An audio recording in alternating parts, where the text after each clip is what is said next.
अब तक हम लोगों ने जाना कि फ्यूचर परफेक्ट टेंस भविष्य में किसी कार्य की एक निश्चित समय तक किसी कार्य की समाप्ति को दर्शाता है।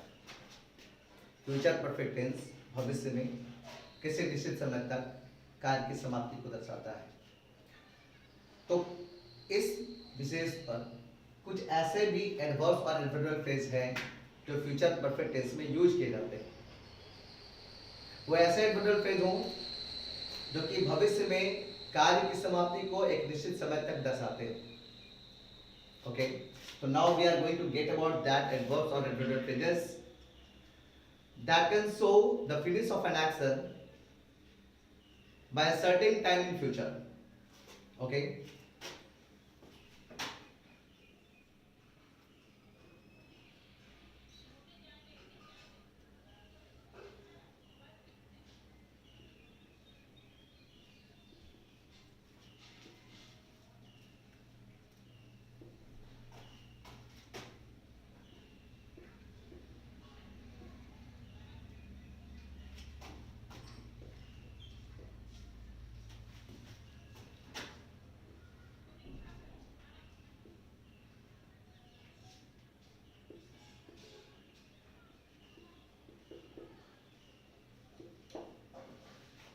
Adverbs or adverbial phrases that can be used with future perfect tense. Way adverbs या वे adverbial phrases जो future perfect tense के साथ यूज किए जाते हैं. The most important is till or when. Till oblique when, sorry, till oblique why. Both means दोनों का मतलब होता है तक. And on that basis we can create some adverbial or adverbial phrases. जैसे till tomorrow, यहाँ पर ये जान जाए till tomorrow की जगह हम by tomorrow भी कह सकते हैं. That means कल तक, ये कल आने वाला कल है. till या फिर by day after tomorrow.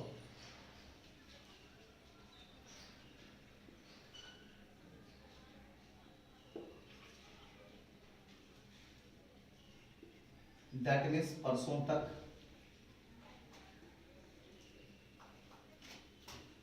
अगर हमें ये बोलना रहे सोमवार तक,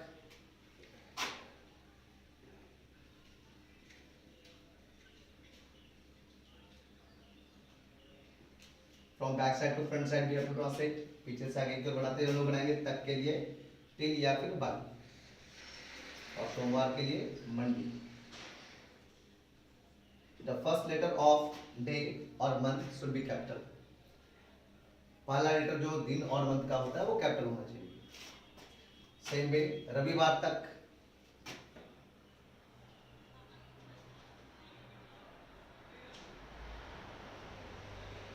टिल या फिर बाय भी आप लिख सकते हैं टिल संडे. ओके, मंथ के नाम के साथ जनवरी तक, टिल या फिर by January. The first letter should be capital. फरवरी तक, टिल या फिर बाय भी हम लोग यूज कर सकते हैं. By February, that is February, that's February. Okay, हम लोग ईयर को भी ले सकते हैं 2025 तक, टिल 2025. ओके, अगले सप्ताह तक, बाय आप टिल भी लिख सकते हैं. अगले सप्ताह के लिए next month, by next month. अगले महीने तक, बाय नेक्स्ट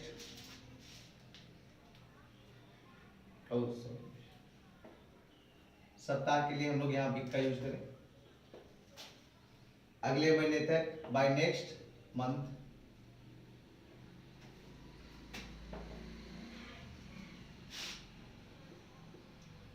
अगले वर्ष तक, बाय नेक्स्ट ईयर,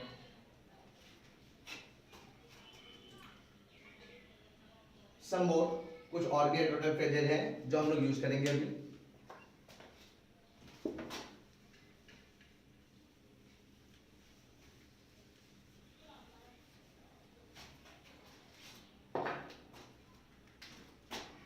हम लोग लिख सकते हैं अगले सोमवार तक,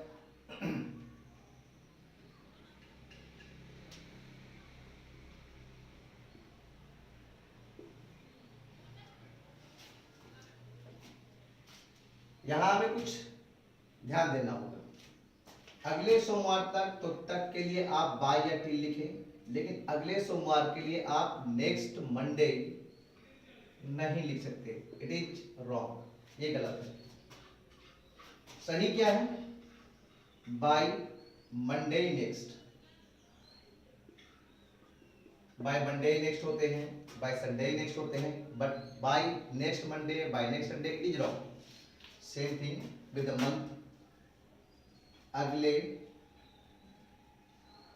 फरवरी तक। अगर हमें ये बनाना हो तो हम ऐसा ना लिखे तक के लिए बाय और फिर अगले फरवरी के लिए next February, it is consider to be wrong, ये गलत समझा जाता है। फॉर द राइट, राइट क्या होगा? टिल या बाय लिखेंगे तक के लिए, और अगले फरवरी के लिए नेक्स्ट फरवरी ना हो करके February next, by February next, and it is right, ये सही है। जब आप कॉम्पिटिटिव एग्जामिनेशन की तैयारी करते हैं तो वहां ये बताया जाता है, ये कॉमन एरर में आने वाला है, कई बार पूछा भी जा चुका है, तो that we have to take care, इसका हम लोग ध्यान रखें। ओके, हम लोग ये नहीं कर सकते हैं कि अगले 2025 तक, इट इज नॉट, क्योंकि 2025 तो रिपीट होने वाला नहीं। 2025 के बाद 3025 आने वाले हैं, 4025 आने वाले हैं, तो ये कहना गलत हो जाएगा अगले 2025 तक, अगले 2018 तक, सॉरी, तो इट इज नॉट, ये नहीं हो सकता। एक और चीज हमने लिखना है, के अंत तक,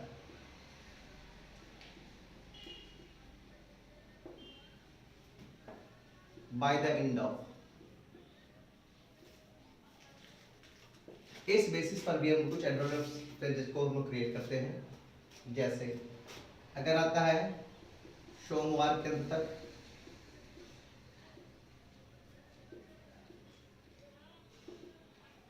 तो from back side to front side, पीछे से आगे की ओर हम लोग बढ़ाएंगे, पहले हम लोग बढ़ाएंगे के अंत तक, it is by the end of, और सोमवार के लिए Monday, bye the end of Monday. अगर हमें ये करना रहे अगले सोमवार के अंत तक,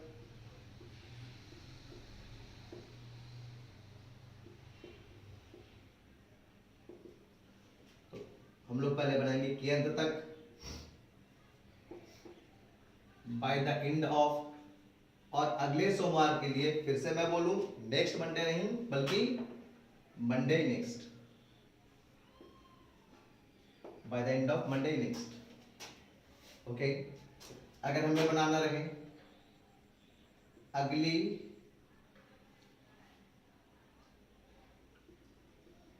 अगले सप्ताह के अंत तक,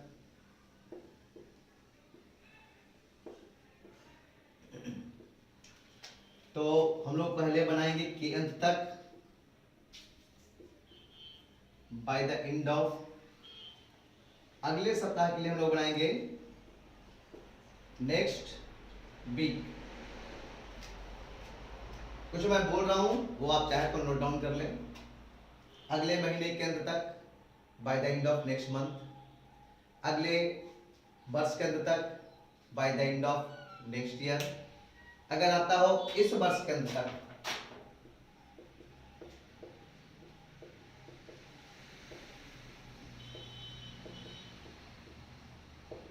इस वर्ष के अंत तक के लिए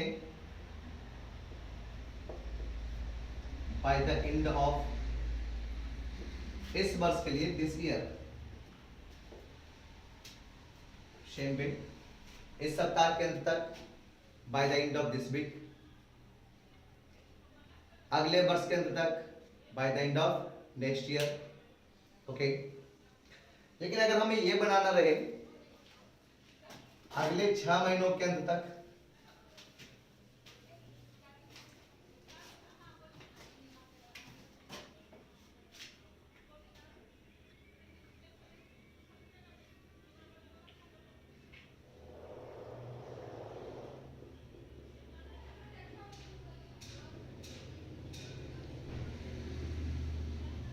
अगले 6 महीनों के अंत तक, तो पहले हम लोग बढ़ाएंगे के अंत तक,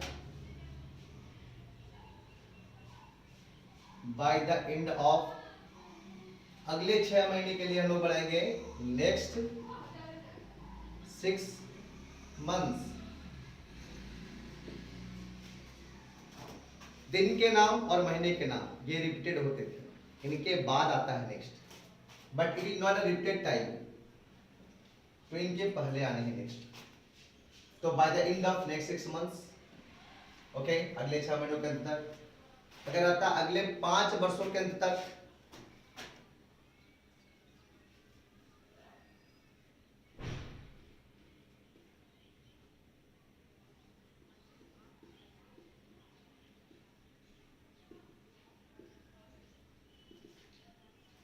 तो हम लोग इसे पहले बनाएंगे के अंत तक, बाय द एंड ऑफ, अगले 5 वर्ष के लिए नेक्स्ट 5 years।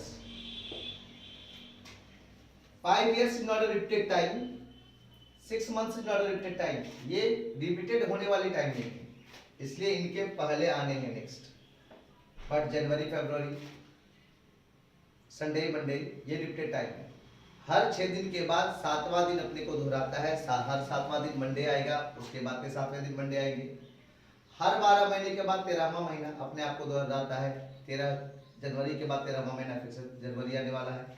तो ये रिपीटेड टाइम है, इनके पहले नेक्स्ट नहीं बल्कि इनके बाद नेक्स्ट लगते हैं, बल्कि अनरिपीटेड टाइम के पहले हम लोग नेक्स्ट लगाते हैं। ओके, तो दैट शुड बी रिमेंबर्ड, इसे आप याद कर लें। और इसके बाद हम लोग कुछ वाक्य देखेंगे, कुछ सेंटेंसेस देखेंगे on basis of these adverbial phrases, जो कि इन एडवर्बियल फ्रेज पे बेस होगा और वो होगा फ्यूचर परफेक्ट टेंस का। ओके